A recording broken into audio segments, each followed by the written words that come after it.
Dicen que no estamos solos, que en los lugares más aislados existen criaturas que nunca debieron ser vistas. Testigos aseguran haber escuchado pasos en la oscuridad, haber visto ojos brillando entre los árboles y sentir que algo los estaba cazando. Esta noche conocerás historias reales de encuentros con críptidos que aún no tienen explicación.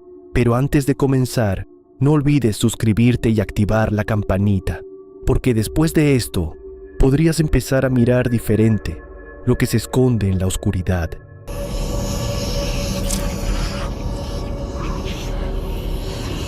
Historia 1. Lo que vive en el lago, Flathead Lake, Montana. Me llamo James. Soy ingeniero hidráulico retirado y he pasado la mayor parte de mi vida adulta trabajando en proyectos de gestión de agua en el noroeste del país. He buceado en lagos glaciares. He medido corrientes en ríos que en invierno están a 2 grados sobre el punto de congelación. He pasado semanas en embarcaciones pequeñas sobre cuerpos de agua que la mayoría de la gente nunca verá en su vida. El agua no me asusta. Lo que vive en el agua tampoco me asustaba. Uso el pasado con intención. Flathead Lake, en Montana, es el lago de agua dulce más grande del oeste de los Estados Unidos por superficie, 400 kilómetros cuadrados, profundidades que en la zona central superan los 120 metros, agua tan fría y tan clara que en días sin viento puedes ver el fondo a 15 metros de profundidad desde una embarcación. Llevo 20 años yendo ahí cada septiembre con una lancha pequeña que guardo en un marina cerca de Polson. Es mi semana anual de desconexión total. En septiembre de 2019 salí solo al lago, como siempre, con la idea de pescar trucha en la zona norte cerca de Wild Horse Island. Era un martes, día entre semana, y el lago estaba prácticamente desierto de embarcaciones recreativas. Anclé en un punto que conozco bien, a unos 800 metros de la orilla de la isla, en agua de unos 40 metros de profundidad según mi ecosonda. Estaba pescando desde hacía aproximadamente 2 horas cuando el ecosonda mostró algo que me hizo inclinarme hacia la pantalla para verla mejor. Un objeto de gran tamaño en movimiento ascendente desde el fondo. No era el fondo moviéndose, no era una falla del equipo, era una lectura sólida, consistente, de algo que subía verticalmente desde aproximadamente 35 metros de profundidad hacia la superficie. El ecosonda calcula masa por densidad de reflejo de sonido. Lo que subía era grande. No tengo un número exacto porque el equipo que uso es de pesca recreativa, no científico, pero la lectura era comparable en tamaño a algo entre un automóvil y una embarcación pequeña. Levanté el ancla, encendí el motor. No corrí, pero me moví con propósito hacia una distancia que me pareció razonable, unos 200 metros, y me detuve a observar. El agua donde había estado anclado se perturbó, no como cuando rompe una ballena, no como cuando salta un pez grande. Se perturbó desde abajo, como cuando algo muy voluminoso se acerca a la superficie sin romperla todavía, creando una convexidad en el agua que dura varios segundos antes de que el objeto llegue o se detenga. La convexidad duró entre 8 y 10 segundos. Luego el agua se aplanó, nada salió a la superficie. Esperé 15 minutos con el motor en marcha y los ojos en ese punto. El ecosonda no mostraba nada anormal. El agua estaba plana. Me dije que había sido un pez grande, que el equipo había exagerado la lectura, que los ojos también exageran cuando uno quiere ver algo. Volví a anclar en el mismo punto porque no soy una persona que abandona un buen spot de pesca por un susto. 20 minutos después escuché el sonido, debajo del casco de la lancha, un raspado largo, lento, de algo que pasaba por debajo de la embarcación de proa a popa, a una velocidad de paso muy baja, como si algo estuviera examinando el fondo del casco desde abajo. El sonido duró aproximadamente 4 segundos. No era una rama, no era el ancla. Era algo con textura irregular raspando fibra de vidrio desde abajo. Levanté el ancla y no volví a ese punto. Esa tarde en el marina le conté al encargado, un hombre local de unos 60 años llamado Gary, lo que había visto en el ecosonda y lo que había escuchado. Gary no se sorprendió. Me preguntó exactamente dónde había estado anclado. Se lo dije. Asintió y me dijo que esa zona específica, frente al lado norte de Wild Horse Island, tenía más reportes que cualquier otra parte del lago. que él mismo había visto algo enorme en la superficie una vez, hace muchos años, que describió como una forma oscura y larga que se sumergió antes de que pudiera verla bien. Me dijo que los pies planos, como llaman localmente a los nativos americanos de la zona, la tribu confederada Salish y Kootenai, tienen historias muy antiguas sobre un ser que vive en el lago, que no es exactamente un monstruo en el sentido que los de afuera usan esa palabra, que es el dueño del lago, y que el lago tiene más fondo del que los mapas dicen. He vuelto a Flathead Lake 2 veces desde entonces. Pesco en la zona sur, cerca de Polson. No he vuelto al norte de Wild Horse Island. Gary me dijo una vez que los pescadores locales que conocen el lago de verdad tienen zonas donde anclan y zonas donde no anclan nunca, independientemente de cómo esté la pesca. Le pregunté cómo se llamaba la zona donde yo había estado. Me dijo que no tenía nombre oficial, que entre los locales la llamaban simplemente el Fondo Viejo. Historia 2. Lo que corre en el Cerro de la Silla, Monterrey, Nuevo León. Soy trail runner. Llevo 12 años corriendo montaña y he hecho carreras en la Sierra Tarahumara, en el Pico de Orizaba, en el Nevado de Toluca y en una docena de serranías más a lo largo del país. Me llamo César, tengo 34 años y soy originario de Monterrey. El Cerro de la Silla es mi montaña de casa, la que veo desde mi ventana, la que he subido más veces de las que puedo contar. Conozco cada sendero, cada bajada técnica, cada punto donde el terreno engaña. Lo que voy a contar ocurrió en un entrenamiento de madrugada en febrero de 2022. Los trail runners hacemos entrenamientos nocturnos regularmente para acostumbrarnos a correr con frontal, y el Cerro de la Silla es seguro para eso en los senderos principales porque hay accesos controlados y es una montaña muy frecuentada. Salí del acceso de camino a la presa a las 4:15 de la mañana con la idea de subir hasta la cima y bajar antes del amanecer, una ruta de unas 3 horas que había hecho en condiciones similares varias veces. Iba bien hasta el 3er kilómetro de subida, en una zona donde el sendero atraviesa un área de matorral denso antes de abrirse hacia las faldas superiores. Ahí empecé a escuchar algo corriendo en paralelo a mí. No era un perro, no era un coyote, era algo que se desplazaba a mi misma velocidad, entre el matorral, a unos 15 metros del sendero, sin hacer el ruido que hace un animal de 4 patas corriendo. El sonido era de pasos bípedos, rápidos, con un ritmo que coincidía exactamente con el mío. Cuando aceleré, lo que estaba en el matorral aceleró. Cuando reduje para tomar un tramo técnico, redujo. Lo ignoré durante varios minutos diciéndome que era un humano, otro corredor que prefería el matorral al sendero por alguna razón, lo cual no tiene ningún sentido, pero era lo que mi mente quería creer. Entonces lo vi cruzar un claro entre 2 grupos de matorral. Mi frontal lo iluminó durante menos de 2 segundos. Era bípedo, delgado hasta lo enfermizo, de una altura que calculé 1,80 m o más, con extremidades que en ese instante de luz me parecieron desproporcionadamente largas para el torso. El movimiento era rápido y fluido, sin el balanceo de brazos normal de un corredor humano. La piel o el pelaje, porque en ese segundo no pude determinarlo, era de un color entre gris y café claro. No grité. El instinto que tengo de años corriendo en montaña dijo una sola cosa: no te detengas. Corrí los siguientes 2 kilómetros a una velocidad que probablemente fue la más rápida de subida que he hecho en esa montaña. El sonido en el matorral me siguió durante aproximadamente 1 kilómetro y luego desapareció sin que yo hiciera nada diferente. Simplemente dejó de estar.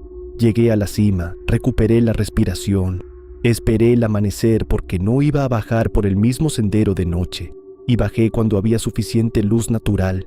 Se lo conté a 2 amigos del grupo de trail con el que entreno. Uno me dijo que era un coyote confundido. El otro no dijo nada durante un momento y luego me preguntó en qué zona exacta del sendero había sido. Se lo dije. Me dijo que él había tenido una experiencia similar en esa misma área 2 años antes, que había escuchado pasos paralelos pero que no había visto nada, que no lo había contado porque no quería que el grupo pensara que estaba inventando. Busqué reportes en foros de senderismo y montañismo de Monterrey. Encontré 3 menciones de personas distintas de haber escuchado o visto algo bípedo en esa zona específica del Cerro de la Silla, en horarios nocturnos o de madrugada. Ninguno tenía una explicación satisfactoria. Sigo entrenando en el Cerro de la Silla. No hago esa sección de matorral de noche. Hay una variante del sendero que la evita y que tarda 12 minutos más. Los 12 minutos más valen completamente lo que cuestan. Historia 3. Lo que encontramos en el río. Río Negro, Amazonas. No voy a dar mi nombre completo. Diré que me llamo Paulo y que soy biólogo de campo especializado en herpetología, con base en Manaos. Trabajo con una institución de investigación federal que no voy a nombrar porque lo que voy a relatar no forma parte de ningún informe oficial y prefiero que así se quede. Lo que vi no era una especie que yo pueda clasificar y en 21 años de trabajo en el Amazonas, eso no me había ocurrido nunca. La expedición era de monitoreo de reptiles acuáticos en un afluente del Río Negro, en una zona de acceso restringido a unos 400 kilómetros al norte de Manaos. Éramos 3 investigadores y 2 guías locales, hombres del pueblo de São Gabriel da Cachoeira, que conocen esa parte del río como yo conozco mi propio apartamento. Llevábamos 4 días sin ningún incidente. La quinta noche, durante el monitoreo nocturno desde la embarcación, uno de los guías, un hombre llamado Benedito que tiene 30 años de experiencia en esa zona, apagó el motor y señaló hacia la orilla derecha del río sin decir nada. Había algo en la orilla, parcialmente dentro del agua, parcialmente sobre la tierra, inmóvil. Mi linterna de alta potencia lo iluminó desde aproximadamente 40 metros. Era grande. Estimé entre 4 y 5 metros de longitud en la parte visible, pero la parte trasera del cuerpo estaba dentro del agua y era imposible saber cuánto más había sumergido. La cabeza era grande y ancha, de perfil vagamente similar a un cocodrilo, pero con proporciones incorrectas, demasiado alta verticalmente, con una estructura craneal que no correspondía a ningún crocodiliano que yo conozca. El cuerpo era oscuro, casi negro, con una textura que en la luz de la linterna no parecía escamas, sino algo más irregular, con protuberancias en la línea dorsal que tampoco coincidían con ninguna especie registrada. Lo que más me impactó como biólogo fue el comportamiento.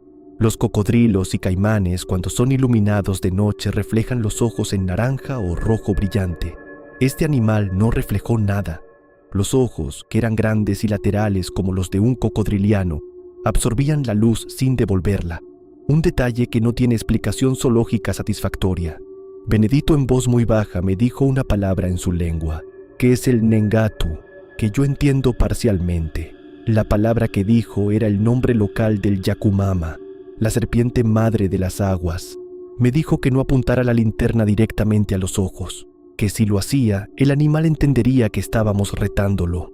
Bajé la linterna ligeramente. El animal no se movió durante aproximadamente 3 minutos.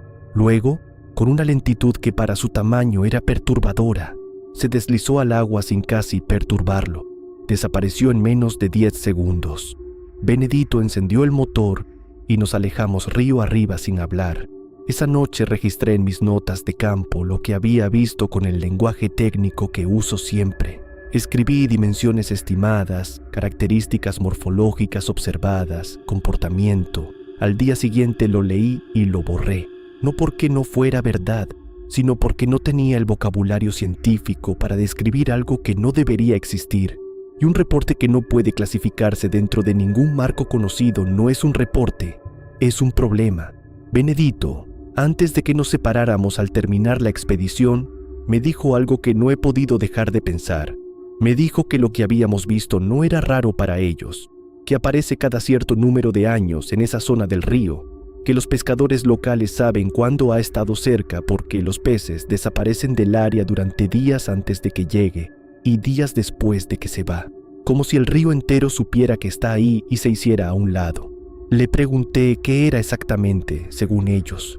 Me dijo que no era un animal, que era el río teniendo forma por un momento, que los ríos grandes del Amazonas no son solo agua y corriente, que tienen voluntad y que a veces esa voluntad necesita un cuerpo para moverse.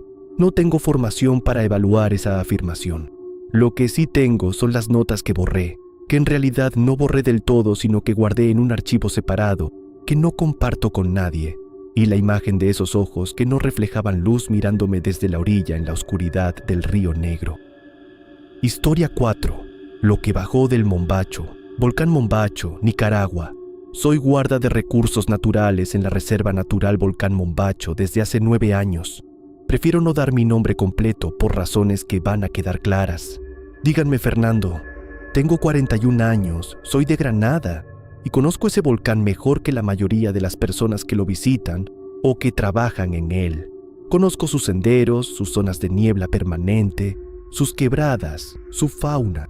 He documentado mamíferos, aves, reptiles en ese volcán durante casi una década. Lo que voy a contar pasó en marzo de 2021, durante un periodo en que la reserva estaba cerrada al público por restricciones sanitarias. Éramos solo los guardas haciendo patrullaje, lo cual significaba más silencio y más tiempo para observar cosas que con turistas no se notan. Estaba haciendo patrullaje nocturno en la zona del cráter sur, que es la parte más alta y más inaccesible del volcán, con niebla casi permanente y una vegetación enana y densa que en la oscuridad tiene un aspecto completamente diferente al que tiene de día. Es una zona que conozco bien, pero que de noche requiere concentración constante porque el terreno es irregular y la niebla reduce la visibilidad a menos de 10 metros. A las 2 de la mañana escuché un sonido que no reconocí. En 9 años en ese volcán, he aprendido a identificar prácticamente todo lo que vive ahí por su sonido. El monocongo, el pisote, el guardabarranco, las ranas, los insectos nocturnos. Lo que escuché esa noche no era ninguno de ellos. Era una vocalización larga, modulada, que subía y bajaba de tono de una manera que tenía demasiada complejidad para ser un animal simple, pero que tampoco era humana. Venía de una zona de la vegetación enana hacia el norte del sendero, a unos 30 metros.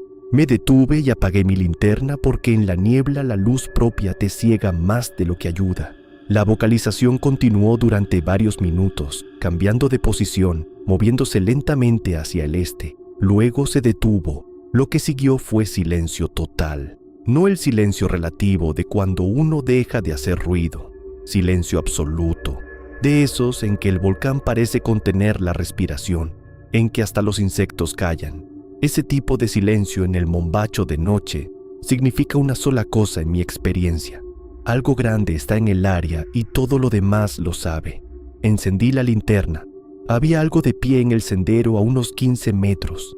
Era bípedo, alto, más de lo que cualquier persona normal me diría, con una delgadez que en la luz de mi frontal parecía casi estructural, como si el cuerpo fuera más soporte que masa. Tenía pelo largo y oscuro, que caía sobre los hombros y los lados del cuerpo. La cara estaba orientada hacia mí, pero la niebla y el pelo no me dejaron ver detalles con claridad. Lo que sí vi con claridad fueron las manos. Colgaban a los lados del cuerpo y eran largas, con dedos que llegaban aproximadamente a la altura de las rodillas. Permanecimos mirándonos, la cosa y yo, durante lo que calculé en 30 segundos. Luego dio un paso hacia atrás, otro, y la niebla lo absorbió sin que yo escuchara sus pasos alejarse. Me quedé exactamente donde estaba durante varios minutos antes de moverme. Terminé el patrullaje por la ruta más corta, y cuando llegué a la estación escribí en el cuaderno de novedades: patrullaje sin incidentes, porque no tenía cómo escribir lo que había visto en un formato oficial. Al día siguiente se lo conté a uno de mis compañeros de mayor antigüedad, un hombre de 52 años de apellido Telles, que lleva más tiempo que nadie en esa reserva. Me escuchó sin interrumpirme. Luego me preguntó si la cosa había hecho algún movimiento que pareciera amenazante. Le dije que no, me dijo. «Entonces, ¿estás bien?». Le pregunté qué era. Me dijo que los viejos de Granada, los que crecieron cuando el volcán todavía era territorio casi sin acceso humano, tienen un nombre para lo que vive en la parte alta del Mombacho. Un nombre que no voy a escribir aquí porque Telles me dijo que nombrarlo fuera del contexto correcto no es buena idea. Me dijo que no es una leyenda, que es algo que los guardas más viejos han visto o escuchado en distintos momentos a lo largo de los años y que ninguno ha reportado oficialmente porque nadie quiere ser el guarda que reporta un monstruo en el volcán. Llevo 3 años desde esa noche sin volver a verlo, pero hay noches de niebla densa cuando el volcán se cierra sobre sí mismo y la fauna calla de golpe, en que sé que está en algún punto del cráter sur. Y sigo haciendo mis patrullajes, solo que desde esa noche, cuando la niebla es muy densa, Apago la linterna antes de doblar cualquier curva del sendero, para no sorprender a nada y para no ser sorprendido. Historia 5. Lo que vi en la Barranca del Cobre, Chihuahua. No doy mi nombre, digo solamente que tengo 55 años, que soy médico rural y que he prestado servicio en comunidades tarahumaras de la Sierra Madre Occidental durante 22 años. He recorrido la Barranca del Cobre a pie, en mula y en vehículo más veces de las que puedo contar. Conozco a las familias rarámuri de la zona. Hablo español con ellos y algunos términos básicos de rarámuri. Tengo su confianza porque la confianza en esa sierra se gana con años de presencia y no de otra manera. Lo que voy a contar lo saben 3 personas. 2 rarámuri de una comunidad que no voy a nombrar y yo. Fue en noviembre de 2020. Bajaba solo en camioneta por una brecha que conecta una comunidad alta con otra en el fondo de la barranca. Una brecha de terracería que en partes tiene menos de 3 metros de ancho con caídas de varios cientos de metros al lado. Era de tarde, con luz todavía suficiente, y yo conocía bien esa brecha aunque nunca la había hecho completamente solo. A mitad de la bajada, en un punto donde la brecha pasa junto a un grupo de pinos viejos antes de una curva cerrada, la camioneta empezó a jalarse, no hacia el barranco, sino hacia la ladera de la montaña, hacia la derecha, como si algo tirara del lado del copiloto hacia el monte. Frenó solo, el motor no se apagó, pero el volante resistía mi corrección hacia la izquierda con una fuerza que no era mecánica. Duró 4 o 5 segundos. Luego la camioneta volvió a responder normalmente. Me detuve en el primer ensanchamiento que encontré, verifiqué la dirección, las llantas, el chasis, todo normal. Seguí bajando. Cuando llegué a la comunidad del fondo esa tarde, la señora de la casa donde me hospedo cuando estoy en esa zona, una mujer rarámuri de unos 60 años a quien llamo Doña Lucina, aunque ese no es su nombre, me miró cuando entré y dijo sin que yo dijera nada. Algo lo paró en el camino. Le pregunté cómo lo sabía. Me dijo que se me notaba en la cara. Le conté lo de la camioneta. Me escuchó y luego me hizo una pregunta específica. Si en el momento en que el volante resistía, yo había mirado hacia la ladera derecha. Le dije que sí, instintivamente. Me preguntó si había visto algo. Le dije que no estaba seguro, que en el monte junto a los pinos había una forma oscura que mi mente había catalogado como sombra de árbol, pero que en el segundo en que lo vi no me pareció del todo eso. Doña Lucina asintió. Me dijo que en esa curva específica hay algo que ella llamó en rarámuri, con una palabra que no soy capaz de transcribir fonéticamente, y que después tradujo al español de la única manera que pudo: el que empuja a los que van a caer. Me explicó que no es un ser maligno en el sentido que nosotros usamos esa palabra, que es algo que existe en ciertos puntos de la barranca, en las curvas más peligrosas, en los bordes donde han muerto personas, que a veces empuja hacia el abismo, sí, pero que a veces empuja hacia la montaña, que esa diferencia entre quién empuja hacia dónde es algo que el ser decide solo y que los rarámuri llevan generaciones sin entender del todo. Le pregunté cuál había sido mi caso. Me miró durante un momento y dijo: hoy hacia la montaña, hoy tuvo misericordia. No supe qué responder a eso. Esa noche no dormí bien, no por miedo exactamente, sino por la pregunta que doña Lucina había dejado abierta sin querer, o tal vez queriendo. Si hoy había tenido misericordia, ¿qué determinaba que otro día no la tuviera? Sigo bajando esa brecha cuando el trabajo me lleva a esa comunidad, siempre de día, siempre despacio en esa curva, siempre con las ventanas cerradas, que es un hábito que adquirí sin que nadie me lo dijera y cuya lógica no me pregunto demasiado. Doña Lucina siempre me mira cuando llego, y cuando llego sin novedad, asiente una sola vez, como verificando algo en una lista que solo ella puede leer. 5 países, 5 criaturas distintas, un solo denominador común.